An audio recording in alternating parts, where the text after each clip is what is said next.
So, what actually happens if you leave food open in the fridge or forget to clean it? Spoiler, your fridge becomes a science experiment. When food sits uncovered, it dries out, absorbs weird smells, and becomes a vacation spot for bacteria and mold. That leftover pizza? It might taste like onions tomorrow. And your milk? It's basically a sponge for fridge odors. Yuck. And here's the kicker, your fridge isn't just cold, it's humid. Moisture plus crumbs plus spills equals a playground for germs.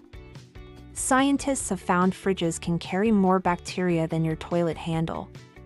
Yeah, chew on that thought next time you grab cheese. Now, the right way to clean it?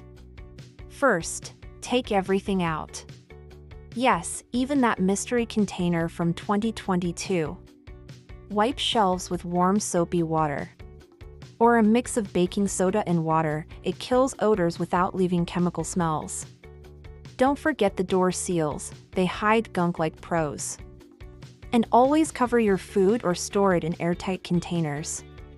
Unless you enjoy onion-flavored chocolate cake. Bottom line? A clean fridge isn't just about being neat. It keeps food fresher, stops bacteria, and saves you from fridge surprise stew. So yeah, your fridge can either be a cold closet for germs or a safe snack zone. Totally up to you.